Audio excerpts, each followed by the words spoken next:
Hello दोस्तों।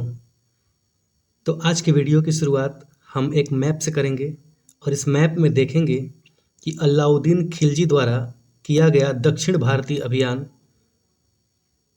जिसका सेनापति मलिक काफूर था, वह किस तरह से दक्षिण के मदुरई तक गया।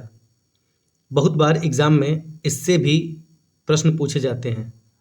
तो अगर मलिक काफूर की बात करें तो वह दिल्ली से निकला और दिल्ली से मालवा होते हुए, जिसको कि इन्होंने पहले ही जीत लिया था, फिर वह देवगिरी आया, इसको भी जीत चुके थे वो सब, और फिर द्वार समुद्रम को जीता और लास्ट में मदुरई को भी जीत किया। बहुत बार परीक्षा में यह रास्ता दे के आप लोगों से पूछा जा सकता है कि इसका अनुसरण किसने किया।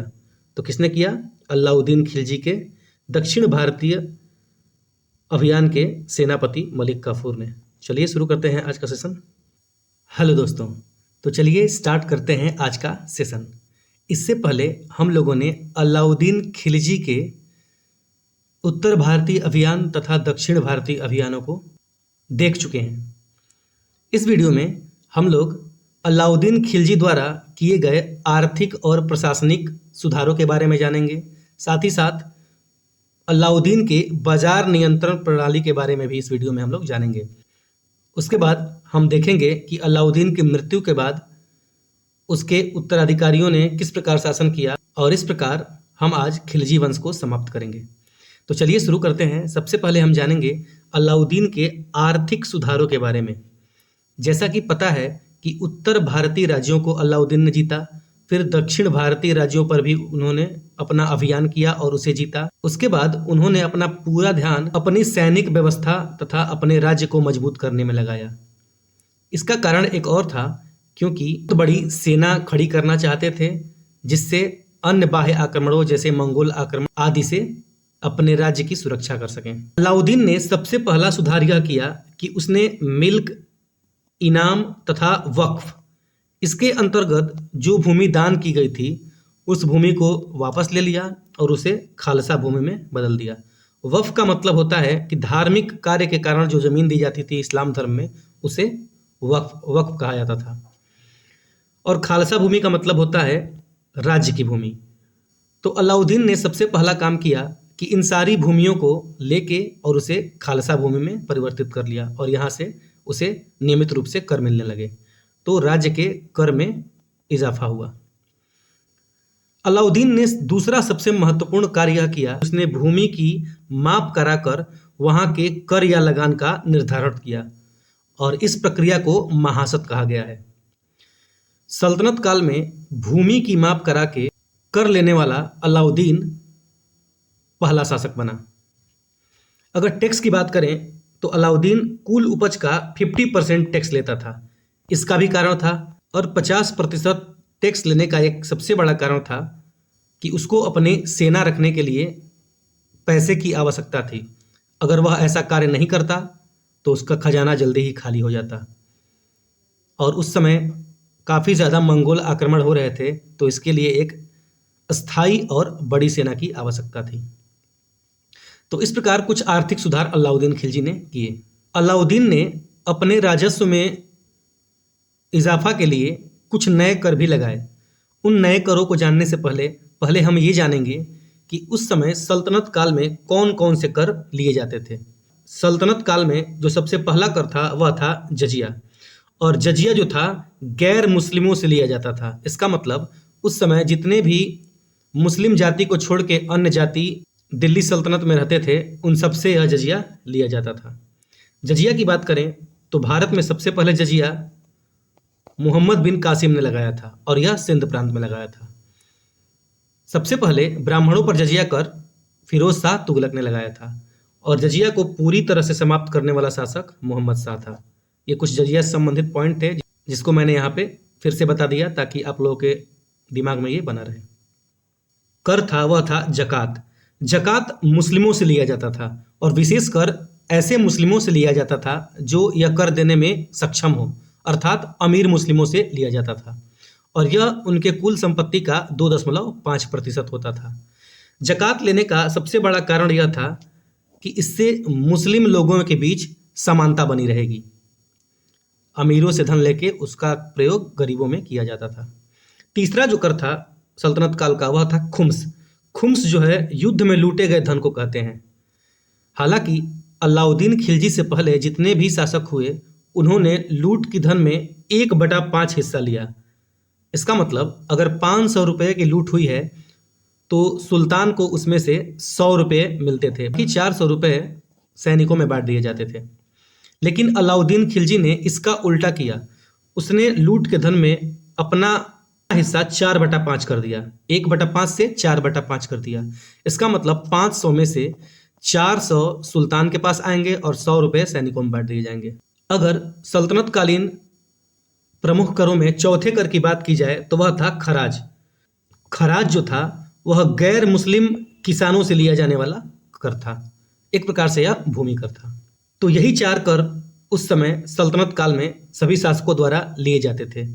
किंतु अलाउद्दीन खिलजी ने 2 नए कर लगाए। अलाउद्दीन खिलजी द्वारा जो 2 अन्य कर लगाए थे, एक था घरी कर और दूसरा था चराई कर। घरी कर घर, झोपड़ी और झुग्गियों पर लिया जाता था। अगर चराई कर की बात करें तो चराई कर वैसे लोगों से लिया जाता था जिनके पास दुधारू पशु हों, और दुधारू पशुओं के घास चरने के कारण यह कर लिया जाता था। ये 2 नए नवीन कर लगाने के भी कारण थे कि सुल्तान के राजस्व में वृद्धि हो। एक महत्वपूर्ण काम जो अलाउद्दीन खिलजी ने किया वह था कि इससे पहले कर वसूलने के लिए जो बिचौलिए होते थे उन्हें खुद या मुकद्दम या फिर चौधरी कहा जाता था। उसने इनके विशेषाधिकारों को समाप्त कर दिया। कहने का मतलब है कि उन्होंने इनका पद समाप्त कर दिया और इनके टैक्स वसूल करने के अधिकार को समाप्त कर दिया। ये लोग भी अब सामान्य किसानों या फिर सामान्य लोगों के भांति कर देने लगे और किसानों को कहा गया कि वो सीधे नगद में राज्य को कर अदा करेंगे। इस प्रकार इन विभिन्न नियमों द्वारा अलाउद्दीन ने अपने राज्य के राजस्व को बढ़ाने की कोशिश की। अलाउद्दीन खिलजी के आर्थिक सुधारों के बाद अब हम लोग जानेंगे अलाउद्दीन की बाजार नियंत्रण व्यवस्था, जो कि तत्कालीन समय की एक अनोखी व्यवस्था थी। अलाउद्दीन ने बाजार नियंत्रण व्यवस्था के अंतर्गत 2 कार्य किए। सबसे पहला उसने कार्य जो किया वह किया मूल्यों का निर्धारण किया। इसके अंतर्गत उसने अनाज, घोड़ों या फिर दास, व्यापार सभी का एक निश्चित मूल्य तय कर दिया और उससे ज़्यादा मूल्य पर उन वस्तुओं को या फिर दासों को बेचने पे कड़े दंड की व्यवस्था की। अगर मूल्य निर्धारण के कारण की बात की जाए तो इसका यह कारण था कि उसने एक बड़ी सेना रखी थी और बड़ी सेना रखने और साथ ही साथ वह अपने सेना को नगद वेतन भुगतान करता था। और यदि उतनी बड़ी सेना रखने के बाद वह सबको एक निश्चित राशि से ज़्यादा वेतन देता तो उसका खजाना जल्दी ही खाली हो जाता। इसलिए उसने यह कार्य किया कि उसने वस्तुओं का मूल्य निर्धारित कर दिया, जिससे कि उस वेतन में ही सैनिकों को कोई असुविधा न हो। तो इस प्रकार से उसने मूल्य निर्धारित किया। हालांकि इससे आम लोगों को भी फायदा हुआ। दूसरा काम जो अलाउद्दीन खिलजी ने किया, उसने बाजारों की स्थापना की और इन बाजारों के अंतर्गत उसने 3 प्रकार के बाजारों की व्यवस्था की। जो सबसे पहला बाजार था वह था गल्ला ए मंडी या फिर साहना ए मंडी। दूसरा जो बाजार था वह था सराय ए अदल और तीसरा जो बाजार था वह था पशु पक्षियों या फिर दासों का बाजार। चलिए इन सबको बारी बारी से एक एक करके हम लोग डिटेल में देखते हैं। अगर सायना ए मंडी या फिर गल्ला ए मंडी की बात करें तो उस समय के सभी प्रकार के अनाज इस प्रकार के मंडी में बेचे जाते थे और इसके लिए उसने सायना ए मंडी नामक एक अधिकारी की नियुक्ति की थी। सायना ए मंडी का यह कार्य था कि उसके रजिस्टर में पंजीकृत व्यापारी ही किसानों से गल्ला खरीद सकते हैं और बेच सकते हैं। इसके लिए वह कड़ी निगरानी रखता था। अगर कोई अनियमितता पाई जाती थी तो उसे कठोर दंड दिया जाता था। दूसरा जो बाजार था वह था सराय ए अदल और इस बाजार के अंतर्गत कपड़ा, चीनी, जड़ी बूटी, मेवे, इत्र तथा अन्य विलासितापूर्ण सामान बेचे जाते थे। उनके भी दाम निश्चित थे। उन निश्चित दाम से ज़्यादा कीमत पे कोई भी व्यक्ति उन सामानों की खरीद बिक्री नहीं कर सकता था। और सराय ए अदल के लिए राय परवाना नामक अधिकारी की नियुक्ति की गई थी। तीसरा जो बाजार था वह था पशु पक्षियों और दासों का बाजार। यहाँ पे पशु पक्षी और दास बेचे जाते थे। जैसे अगर अलाउद्दीन खिलजी की बात करें तो उसने एक बड़ी स्थायी सेना बनाई थी और उसके लिए घोड़ों की आवश्यकता थी।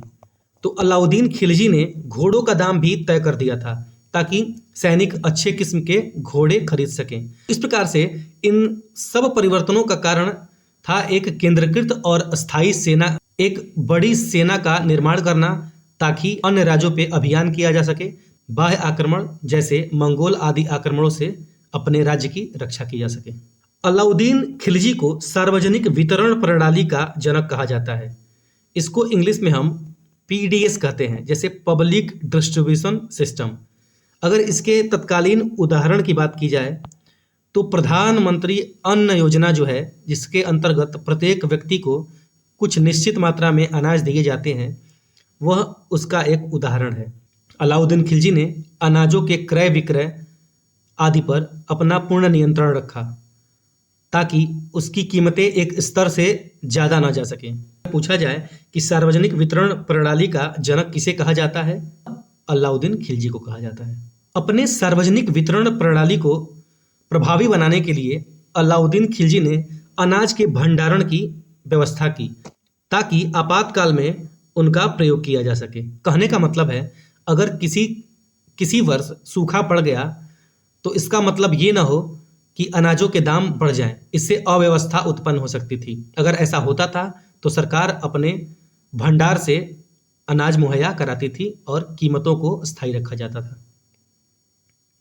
साथ ही साथ अलाउद्दीन खिलजी ने एक पृथक विभाग की स्थापना भी की जिसका नाम था दीवान ए रियासत, और इसकी स्थापना बाजार को नियंत्रित करने के लिए हुई। अब अलाउद्दीन ने अपनी बाजार नियंत्रण व्यवस्था को प्रभावी बनाने के लिए कुछ प्रमुख अधिकारियों की नियुक्ति भी की थी। सबसे ऊपर सुल्तान था और सुल्तान ने दीवान ए रियासत नामक एक अधिकारी की नियुक्ति की थी, जिसको अभी हमने पढ़ा। यह बाजार नियंत्रण प्रणाली का सबसे बड़ा अधिकारी था। यह अपने अधीनस्थों द्वारा बाजार नियंत्रण प्रणाली पे नियंत्रण रखता था और साथ ही साथ उसको प्रभावी बनाता था। दीवान ए रियासत के अधीनस्थ साहना ए मंडी नामक अधिकारी था, जो कि गल्ला मंडी का अध्यक्ष था, जहाँ पे सभी प्रकार के अनाज बेचे जाते थे। अभी हम लोगों ने इसको पढ़ा। साथ ही साथ बाजार में क्या हो रहा है इन सब की सूचना के लिए गुप्तचर अधिकारी भी लगाए गए थे। जो सबसे पहला गुप्तचर अधिकारी था वह था बरीद, जो कि बाजार का निरीक्षण करता था कि सारी चीजें अच्छे ढंग से चल रही हैं कि नहीं। बाजार नियंत्रण का दूसरा जो गुप्तचर था वह था मुबैयान। मुबैयान का यह कार्य था कि यह बाजार से गुप्त सूचना लाता था और उसको सुल्तान के पास पहुंचाया जाता था। तो इस प्रकार से पूछा जा सकता है कि बरीद और मुबैयान क्या थे। तो क्या थे ये अलाउद्दीन खिलजी के समय के गुप्तचर अधिकारी थे। अब अगर हम अलाउद्दीन खिलजी के बाजार व्यवस्था की जानकारी के स्रोत की बात करें तो अलाउद्दीन खिलजी के बाजार व्यवस्था के स्रोत दो हैं। सबसे पहला अमीर खुसरो की पुस्तक खजाइनुल फुतूह थी, जिससे हमें अलाउद्दीन के समय के बाजार व्यवस्था के बारे में जानकारी मिलती है। दूसरी जो पुस्तक थी वह पुस्तक बरनी की पुस्तक थी, जिसका नाम था तारीख ए फिरोज शाही। इससे भी हमें अलाउद्दीन खिलजी के समय की बाजार व्यवस्था की जानकारी मिलती है। अमीर खुसरो ही अलाउद्दीन खिलजी का दरबारी कवि भी था और इसने अंशिका नामक एक पुस्तक भी लिखी थी। तो ये तीनों पुस्तक भी इम्पोर्टेंट है कि खजाइनुल फतूह किसने लिखी, तारीख ए फिरोज शाही किसने लिखी और अंशिका पुस्तक किसने लिखी। ये सारे पॉइंट्स एग्जाम में पूछे जाते हैं, तो इसमें सम्मिलित सारे पॉइंट्स को आप लोगों को नोट डाउन करना है। बाकी अगर कुछ भी छूट जाता है तो हम उसे अपने MCQ सीरीज में डिटेल पूर्वक कंप्लीट कर लेंगे। अलाउद्दीन खिलजी ने एक विभाग की भी स्थापना की जिसका नाम था दीवान ए मुक्त खराज। दीवान ए मुक्त खराज विभाग को स्थापित करने का उद्देश्य यह था कि जितने भी बकाए राजस्व हैं उसके बारे में जानकारी प्राप्त करे तथा उसे वसूल भी करे। तो यही था अलाउद्दीन खिलजी का बाजार नियंत्रण प्रणाली। अलाउद्दीन खिलजी के सुधारों में से बहुत सारे प्रश्न पूछे जाते हैं, तो ये वीडियो लेक्चर काफ़ी ज़्यादा महत्वपूर्ण है। अब हम अलाउद्दीन के द्वारा किए गए सैन्य सुधार के बारे में देखेंगे। अलाउद्दीन के सैन्य सुधार करने का उद्देश्य था एक मजबूत और कुशल सेना का निर्माण करना, जो कि उसके साम्राज्य विस्तार में साथ ही साथ अन्य बाहरी आक्रमणों से सुरक्षा करने में सहायक हो। और इन सभी सुधारों में प्रमुख रूप से कौन कौन से पॉइंट शामिल थे, इसको हम यहाँ पे जानेंगे। ये सारे पॉइंट से एग्जाम में पूछे जा सकते हैं, तो आप लोग इसको ध्यान देंगे। सैन्य सुधार के अंतर्गत अलाउद्दीन खिलजी ने स्थायी सेना रखी और उसका भुगतान सीधे नगद के रूप में किया। दूसरा काम उसने किया कि उसने घोड़ों पर दाग लगाने की प्रथा शुरू की। घोड़ों पर दाग लगाने का कारण यह था कि किसी भी खराब घोड़े को पेश न किया जाए, क्योंकि उस समय जिसके पास जितनी ज़्यादा घुड़सवार होते थे उसके युद्ध में विजय होने की उतनी ज़्यादा संभावना रहती थी। तो कहीं कोई खराब गुणवत्ता वाला घोड़ा लेके युद्ध में न जाए, इसके लिए घोड़ों पर दाग लगाने की प्रथा चली, जिससे घोड़ों को पहचाना जा सके। तीसरा जो सैनिक सुधार अलाउद्दीन खिलजी ने किया, सैनिकों की सूची रखने का किया। हर सैनिक की एक वर्णनात्मक सूची बनाई जाती थी। वर्णनात्मक सूची का मतलब उनका हुलिया लिखा जाता था कि कौन किस रंग का है, लगभग कितनी लंबाई का है, कितना मोटा है। साथ ही साथ उसका कोई पहचान चिन्ह भी उस सूची में रखी जाती थी। साथ ही साथ उसके शरीर की कुछ विशेष पहचान को भी उसमें सूचीबद्ध किया जाता था, जिससे पहचाना जा सके कि हाँ, यही वह सैनिक है। चौथा काम अलाउद्दीन खिलजी ने किया कि सख्त अनुशासन का पालन कराया, क्योंकि अनुशासन ही सेना को विजय दिलाने में सबसे ज़्यादा महत्वपूर्ण भूमिका निभाता है। पांचवा काम किया कि उसने रणनीतिक किले बनवाए, अर्थात जहां से आक्रमण होने की संभावना है वहां पे उसने किलों का निर्माण कराया ताकि वहां से युद्ध को रोका जा सके। छठवां काम जो उसने किया, उसने सैनिकों को पुरस्कृत भी किया, खासकर जब उसके सैनिक सफल अभियानों के बाद आते थे तो वह सैनिकों को पुरस्कृत भी करता था, इससे उनका मनोबल बना रहे। अलाउद्दीन खिलजी ने सातवां काम किया कि उसने सैनिकों का वर्गीकरण किया और उनको उनकी योग्यता, अनुभव और सेवा के आधार पर विभिन्न पदों पर बिठाया। साथ ही साथ उनके अनुभव और योग्यता के अनुसार ही उनको पदोन्नति और उनका वेतन भी मिलता था। आठवां जो काम उसने किया वो किया सैनिकों को प्रशिक्षित करने का। सैनिकों को कठोर प्रशिक्षण दिया जाता था ताकि वह युद्ध में कुशल और अनुशासित बने रहे और युद्ध में विजय की संभावना बनी रहे। नौवां जो उसने काम किया वह था सैनिकों की संख्या में बेतहाशा वृद्धि। जैसा हम लोगों ने देखा कि अलाउद्दीन खिलजी ने सैनिकों की संख्या में उल्लेखनीय वृद्धि की, जिससे सेना की शक्ति बढ़े, और इसी के लिए उसने बाजार नियंत्रण व्यवस्था भी लागू की। साथ ही साथ उसने नए नए कर भी लगाए ताकि इसी सैनिक को वेतन दिया जा सके, और सैनिकों को नगद रूप में वेतन देने वाला यह सल्तनत काल का पहला शासक था। अपने 10वें सैनिक सुधार के अंतर्गत अलाउद्दीन खिलजी ने अच्छे किस्म के घोड़े और हाथियों को खरीदा, क्योंकि हाथी और घोड़ा किसी भी युद्ध में एक निर्णायक भूमिका निभाते थे, जिससे युद्ध काफी गतिशील और प्रभावी हो जाता था। तो इस प्रकार से इन सारे सैनिक सुधारों को करने के लिए ही अलाउद्दीन खिलजी ने विभिन्न प्रकार के अपने आर्थिक प्रयोग किए, और आप देखेंगे कि अलाउद्दीन खिलजी द्वारा किए गए ये सुधार ही अंत में अकबर और शेर शाह सूरी के लिए आधार का काम करेंगे। अलाउद्दीन खिलजी ने 11वां सैनिक सुधार के अंतर्गत युद्ध में हथियारों का प्रयोग शुरू किया। अलाउद्दीन खिलजी ने नए हथियार जैसे कि तोप, बारूद आदि का काफी प्रयोग किया, जिससे कि सेना को युद्ध में लाभ मिला, और इन सब कारणों के कारण अलाउद्दीन ने जितने भी अभियान किए उसमें वह विजयी रहा। साथ ही साथ उसने मंगोलों को भी हराया। इन सुधारों के परिणाम स्वरूप ही अलाउद्दीन खिलजी की सेना ने बहुत सारी विजय प्राप्त की और उसके साम्राज्य का विस्तार हुआ। यह सुधार उत्तर भारत में सैन्य संगठन और प्रशासन में महत्वपूर्ण मोड़ साबित हुआ, और इसी को आधार बना के आगे के शासक भी शासन करेंगे। अलाउद्दीन खिलजी के आर्थिक सुधार, सैन्य सुधार तथा उसके बाजार नियंत्रण प्रणाली के बाद अलाउद्दीन खिलजी के निर्माण कार्य से भी प्रश्न पूछे जाते हैं, जिसको कि हम लोगों ने इसमें शामिल किया है। तो चलिए जानते हैं कि अलाउद्दीन खिलजी ने कौन कौन से निर्माण कार्य कराए। तो सबसे पहले अलाउद्दीन ने 1000 खंभा महल बनवाया, साथ ही साथ अलाई दरवाजा भी बनाया। उसने कुव्वत उल इस्लाम मस्जिद, जिसका निर्माण कुतुबुद्दीन ऐबक ने किया था, उसके दरवाजे को भी बनाया, और एक मस्जिद का निर्माण कराया जिसका नाम था जमयत खाना मस्जिद, और तत्कालीन समय में तुर्की शैली में यह भारत में बनी प्रथम मस्जिद थी। तो ये पूछा जा सकता है कि तुर्की शैली में निर्मित भारत की प्रथम मस्जिद कौन थी? वो थी जमयत खाना मस्जिद। इसका निर्माण किसने कराया था? तो इसका निर्माण अलाउद्दीन खिलजी ने कराया था। तो अलाउद्दीन खिलजी ने हजार खंबा महल, अलाई दरवाजा, कुव्वत उल इस्लाम मस्जिद का दरवाजा तथा जमैयत खाना मस्जिद का निर्माण कराया।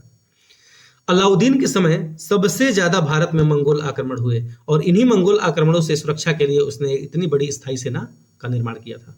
इतिहासकारों ने अलाउद्दीन खिलजी को कुछ नाम भी दिया है, जैसे अलाउद्दीन खिलजी को विश्व का सुल्तान कहते हैं, युग का विजेता कहते हैं तथा इसे जनता का चरवाहा भी कहते हैं।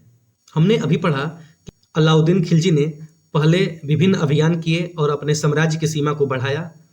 इस प्रकार अलाउद्दीन खिलजी ने साम्राज्य विस्तार की नीति अपनाई थी और उसके समय कुल प्रांतों की संख्या 11 थी।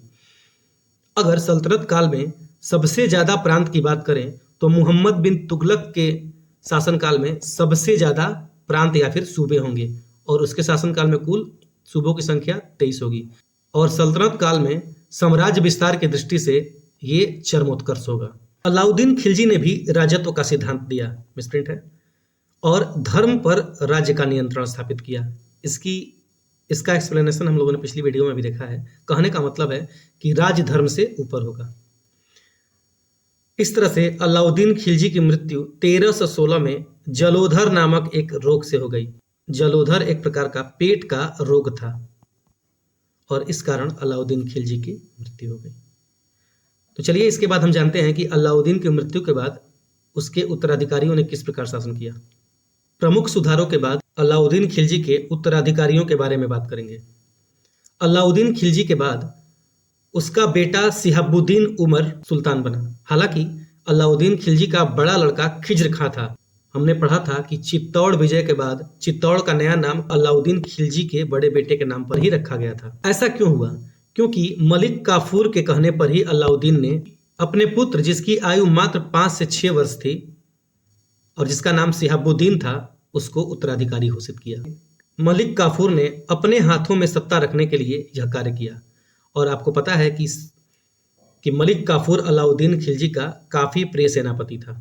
बहरहाल शिहाबुद्दीन उमर बहुत दिनों तक शासक न रह पाया।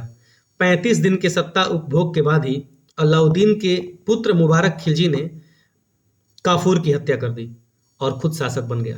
काफूर की हत्या उसने राजमहल में ही की और शासक बना। मलिक काफूर की हत्या के बाद कुतुबुद्दीन मुबारक खिलजी दिल्ली का नया सुल्तान बना। सुल्तान बनने के बाद सबसे पहला इसने जो कार्य किया वह था अलाउद्दीन खिलजी द्वारा बनाए गए कठोर दंड व्यवस्था एवं बाजार नियंत्रण व्यवस्था को इसने समाप्त कर दिया। साथ ही साथ महत्वपूर्ण व्यक्तियों एवं विद्वानों को उनकी जागीरें लौटा दी।